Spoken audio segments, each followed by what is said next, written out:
बिस्मिल्लाहिर्रहमानिर्रहीम। अस्सलाम वालेकुम। सुप्रीम कोर्ट से मैं हूं इब्रार अस्तूरी और मेरे साथ मौजूद हैं मरियम नवाज, सुप्रीम कोर्ट की सहाफ़ी। आज सुप्रीम कोर्ट आईनी बेंच के सामने फौजी अदालतों में सिविलियन के ट्रायल से मुतल्लिक केस की समाअत थी। मुलजिम जो फौजी अदालतों से सजा याफ्ता मुजरिम हैं, जुनैद इज़्ज़म के वकील सलमान अकरम राजा के आज भी दलाइल खत्म नहीं हो सके। दीगर वकला के दलाइल थे। आज अहम सवालात उठाए गए। कहीं शादी का तस्करा हुआ तो कहीं पर सिविलियन का ट्रायल कैसे होगा और दुनिया की मुख्तलिफ अदालतों के हवाले दिए गए। मुख्तलिफ ममालिक का क्राइटेरिया क्या है उसका हवाला भी दिया गया। मरियम, आज की समाअत में क्या हुआ और वकील सलमान अकरम राजा साहब की जानिब से क्या दलाइल दिए गए, जजेस की जानिब से क्या कुछ कहा गया? आज कुछ अहम चीज़ें जो निकात थे वो तो एक इमरान खान के ट्रायल से मुतालिक था, जिसमें वुकला ने आज आईनी बेंच के सामने ये शहादतें दी कि इमरान खान का ट्रायल किसी बदतरीन आमिर के दौर से भी ज़्यादा बदतर तरीके से किया जा रहा है और ये कोई फौजी ट्रायल नहीं है बल्कि सिविल ट्रायल है। दूसरा, आज के केस में जो अहम जो रिमार्क्स थे सलमान अकरम राजा के, जो अहम पॉइंट्स थे, एक तो वो इमरान खान से मुतालिक थे, दूसरा ये था कि उन्होंने इंटरनेशनल कन्वेंशंस का हवाला दिया और बताया कि दुनिया में क्या प्रैक्टिसेस चल रही हैं और आपके यहाँ क्या हो रहा है फौजी ट्रायल्स के अंदर।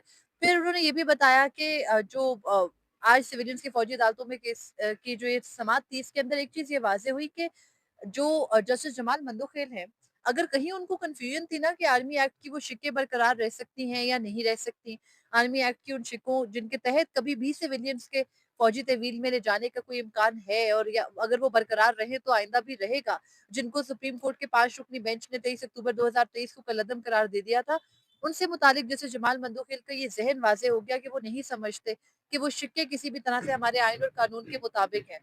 और अब जो आज की ये समाअत थी, हमारे पीछे बैकग्राउंड में शायद गाने बज रहे हैं, इस वज़ह से हम उससे थोड़े डिस्ट्रैक्ट हो रहे हैं। बहरहाल जो आज की समाअत थी उसमें इमरान खान से मुतालिक मौज़ू ऐसे आया कि सलमान अकरम राजा बेंच को ये बता रहे थे कि कोई पैरेलल जुडिशल सिस्टम नहीं बनाया जा सकता, ना ही कोई मुल्क में पैरेलल जुडिशल सिस्टम बनाने के जो तरीक़ेकार या ये फौजी अदालतों को डिफेंड किया जा सकता है, ये जो है वो कायम रह सकता है। उसके अलावा सलमान अकरम राजा ने ये भी कहा कि हमारे यहाँ उन्होंने कहा कि देखिए, भारत में ये निज़ाम है कि वहाँ पर किसी सिविलियन को पहले तो फौजी तहवील में लिया ही नहीं जाता, वहाँ तसव्वुर ही नहीं है इसका।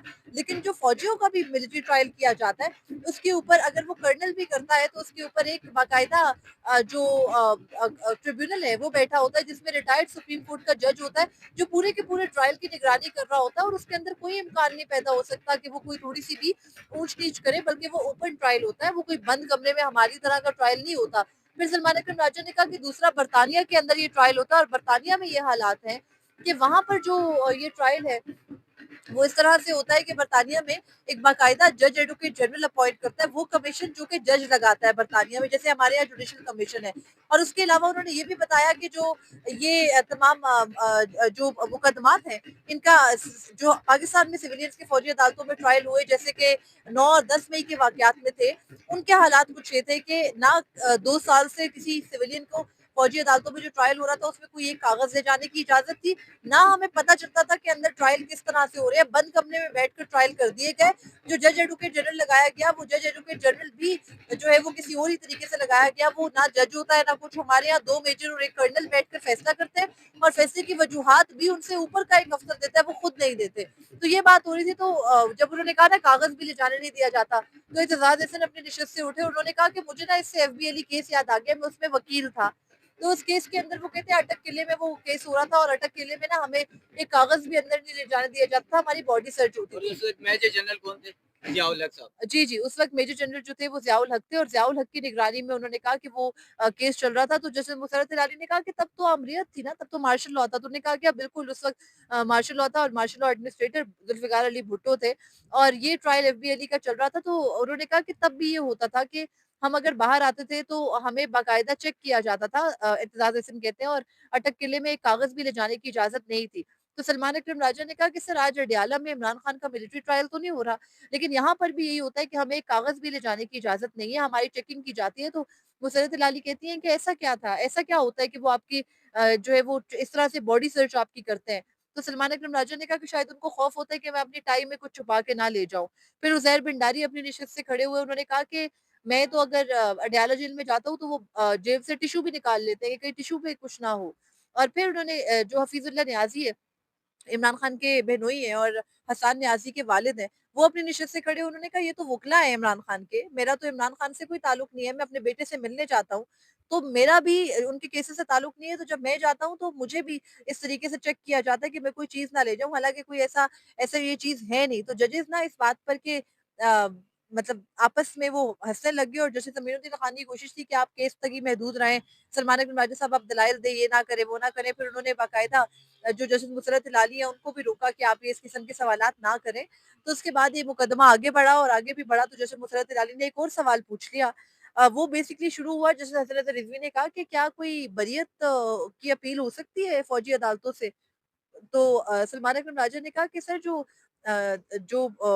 हमारा एक जूरिस्ट जो कमीशन है, उन्होंने एक रिपोर्ट जारी की इंटरनेशनल जूरिस्ट कमीशन ने आईजीसी ने और उन्होंने उस रिपोर्ट के अंदर ये कहा कि सॉरी आईसीजे ने एक रिपोर्ट जारी की और उसके अंदर उन्होंने एक 20 साल का जो पाकिस्तान में फौजी सजाओं का रिकॉर्ड है, उसको जो पेश किया, उस पर अपनी रिपोर्ट जारी की। तो उन्होंने कहा कि पाकिस्तान में हैरत अंगेज तौर पर 100% सजाओं का रेट है फौजी अदालतों से, कोई बरी नहीं हुआ। जितने लोगों ने कन्फेशन किया उतने लोगों को सज़ा हुई है आज तक।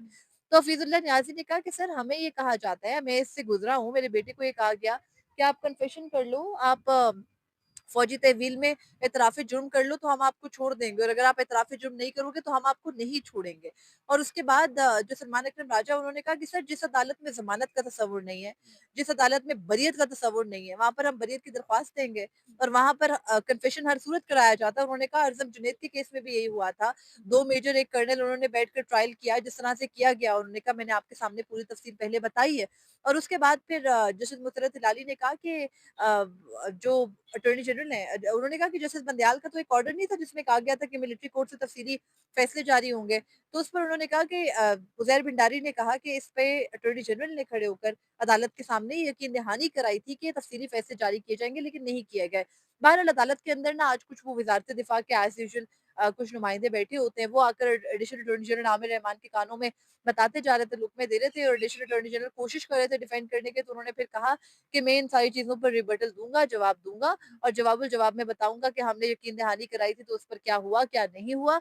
बहरहाल अब तक की सिचुएशन बेंच की ये है कि अब जस्टिस मोहम्मद अली मज़हर भी वो सवालात नहीं कर रहे जो पहले कर रहे थे और सलमान अकरम राजा के वाक़ई ही दलाइल मतलब काबिल सताइश ही हैं, इसमें कोई किसी वकील की कोई सियासी वाबस्तगी की बात नहीं है। उन दलाइल के अंदर इतनी क्लैरिटी है और इससे पहले ख्वाजा अहमद हुसैन को भी क्रेडिट जाता है कि जिन्होंने इनको क्लियरली बताया कि भई कायद-ए-आज़म ने भी मिलिट्री ट्रायल्स की मुखालफत की थी। तो उसके बाद अब जजेस के अंदर वो जो एक तासुर था, जो बन गया था पिछले हफ्ते में इनके आपसी इख्तिलाफ के बाद भी कि ये इन चीज़ों को जस्टिफाई करने की तरफ जा रहे थे, अब वो एक स्टेप पीछे हैं और अब इस चीज़ को अंडरस्टैंड कर रहे हैं कि ठीक है, सिविलियंस का फौजी अदालतों में ट्रायल नहीं हो सकता। जिस तरीके से उन्हें फौजी तहवील में दिया गया, वो दुरुस्त नहीं था। लेकिन अब ये जो मिलिट्री की जो शिकें हैं, जिनके तहत मिलिट्री एक्ट की वो शिकें जिनके तहत सिविलियंस का किसी भी तौर फौजी ट्रायल हो सकता है, वो शिकें भी बरकरार रखनी है या नहीं, इस चीज़ पर गौर हो रहा है और अभी दीगर वकला बाकी है, उज़ैर भंडारी ने भी दलाइल देने हैं, लतीफ़ खोसा भी बाकी हैं। और दीगर भी कुछ वकला कोर्ट में बैठे हैं, आई डोंट नो किसने दलाइल देने हैं, फैसल सिद्दीकी वगैरह हैं। उन्होंने अभी अदालत को ये बताना है और कायल करना है कि क्या सिविलियंस का फौजी अदालतों में ट्रायल किसी भी तौर जायज़ है या नहीं। अभी तक की सूरत-ए-हाल ये है कि बेंच के अंदर बाकायदा ये तफरीक पाई जा रही है कि सिविलियंस का फौजी अदालतों में ट्रायल तो नहीं हो सकता, लेकिन क्या उन शिकों को भी कलअदम करार दें या ना दें, उसके पीछे वजह ये दी जाती है कि वो भारतीय जासूस या दूसरे मुल्कों के जासूस पकड़े जाते हैं, उनकी सूरत में क्या होगा। तो एक बात क्लियर है कि सिविलियंस का फौजी अदालतों में ट्रायल नहीं हो सकता, लेकिन जासूसों की हद तक भी उसका क्या क्राइटेरिया है, ये बेंच ने तय करना है और अब ये देखना है कि ये बेंच अपनी दानिश में क्या कुछ तय करता है। अच्छा मरियम, बस आखिरी सवाल है क्योंकि अब सुप्रीम कोर्ट से मैं जोड़ रहा हूँ हाई कोर्ट को। सुप्रीम कोर्ट में आज इंडियन अदालतों का हवाला आया मिलिट्री कोर्ट्स के हवाले से। दूसरी जानिब वहीं हमारे सामने सुप्रीम कोर्ट के सामने हाई कोर्ट है और हाई कोर्ट से आज जो इस्लामाबाद हाई कोर्ट के 5 जजेस की जो रिप्रेजेंटेशन थी, चीफ जस्टिस आमिर फारूक साहब को भिजवाई गई थी, उस पर तफसीली फैसला आया और उस पर तो कहा गया कि वो इंडियन कोर्ट्स के फैसले दे रहे हैं, वहाँ पर जो है वो ट्रांसफरियाँ होती हैं। तो ये क्या कहानी है? देखिए, इंडिया में ना टोटली डिफरेंट निज़ाम है। इंडिया में जज ट्रांसफ़र होते हैं, जजेस का ट्रांसफ़र ब्यूरोक्रेसी की तरह ही होता है। तो उसमें फ़ैसले के अंदर जो आमिर फ़ारूक है ना, उन्होंने अपना फ़ैसला भी दिया और वो तज़ादात से भरपूर 8 सफ़हात हैं, जिसमें उन्होंने 5 जजेस की इंटर कोर्ट डिपार्टमेंटल रिप्रेज़ेंटेशन के ऊपर जो है वो फ़ैसला दिया और उस फ़ैसले के अंदर वो अपने कोलीग्स को मुख़ातिब करते हुए कहते हैं कि डियर कोलीग्स, ये नोटिफ़िकेशन है इन जजेस के ट्रांसफ़र का।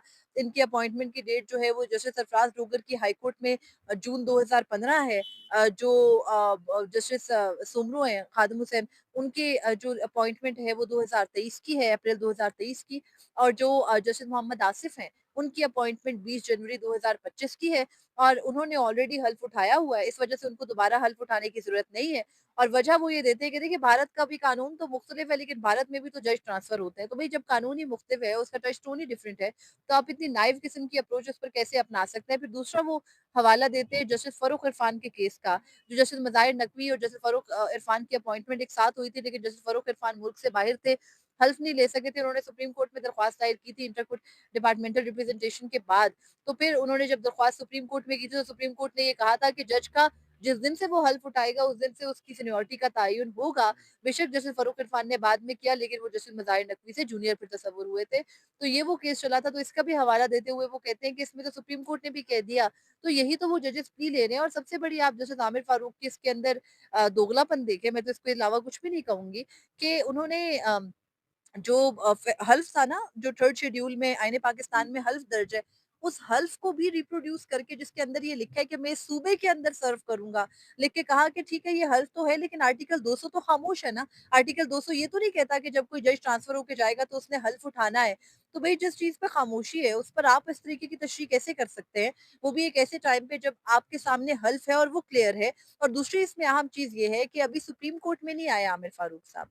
लेकिन सुप्रीम कोर्ट आने से पहले ही अटॉर्नी जनरल और जस्टिस याया खान जो इस वक्त चीफ जस्टिस हैं, उन दोनों के जो ख़यालात हैं उनके साथ नज़रियाती इख्तिलाफ आमिर फारूक को ऑलरेडी आ गया। अभी चीफ जस्टिस याया खान ये कहते हैं कि मैंने अभी इस चीज़ को डिसाइड करना है और मैं ये समझता हूँ कि सरफराज डोगर सीनियर तरीन जज नहीं है, लेकिन आमिर फारूक कहते हैं कि नहीं मेरी दानिश बिल्कुल दुरुस्त है और मेरी दानिश जहाँ से ड्राइव होती है, जिस जगह से मैं सोचता हूँ जिस जगह से मुझे सोच डाली जाती है, वो जगह जो है वो बिल्कुल दुरुस्त कहती है और चाहे वो मुल्क के चीफ जस्टिस जो भी कहते हों, चाहे अटॉर्नी जनरल जो भी ख्याल रखते हों, वो गलत है। मेरी बनाई हुई सीनियरिटी लिस्ट बिल्कुल दुरुस्त है, मेरी की हुई प्रमोशंस बिल्कुल दुरुस्त है, मेरी की हुई बनाई हुई जो डिपार्टमेंट अभी कमिटीज़ हैं वो बिल्कुल दुरुस्त हैं। तो ये उनकी दानिश है, उनकी कॉम्पिटेंसी पर हम क्या बात करें इससे ज़्यादा मज़ीद। हम पिछले 2 साल से बल्कि जितने अरसे से आमिर फारूक सुप्रीम कोर्ट के sorry high Islamabad high court. Court के चीफ जस्टिस हैं, उनके हवाले से हम ये बात करते हैं, खुदा ना ख्वास्ता मेरे मुँह से क्या निकलने वाला था कि वो चीफ जस्टिस सुप्रीम कोर्ट ना बन जाए। ख़ैर जिस किस्म का निज़ाम चल रहा है क्या पता वो कि सुप्रीम कोर्ट के चीफ हाँ, जस्टिस भी तो बन अब तो जाएँगे। वो 2035 तक सुप्रीम कोर्ट में बिराजुमान रहेंगे, तो इस दौरान उनके पास मौका भी है और ये देखिए दस्तूर घोड़ा भी है, घोड़ा भी तैयार है और दस्तूर दस्तूर भी भी है है, और वो बन भी सकते हैं चीफ जस्टिस। तो देखना है, वफ़ादारियाँ भी हैं। वफादारियां भी हैं, खिदमात भी हैं, लेकिन उसके फिर दूसरी जानिब अगर आप देखें तो रिपरकशंस ये हैं कि आपने जिस तरह से इस निज़ाम को सर्व किया है, अगर कभी ये निज़ाम बदला और कोई आज़ाद निज़ाम आया, जमहूरी निज़ाम आया, तो फिर आप वो पहले होंगे जिनको किक ऑफ किया जाएगा। तो ये भी इसकी दूसरी जैसे साइड है। पीसीओ जजेस का हाल हुआ। बिल्कुल, जैसे पीसीओ जजेस के 100 से ज़ायद जजेस को जो है वो उठाकर बाहर फेंक दिया गया था, तो ऐसे ही हो सकता है। अभी तक तो आपने 43 जजेस गालिबन लगाए हैं।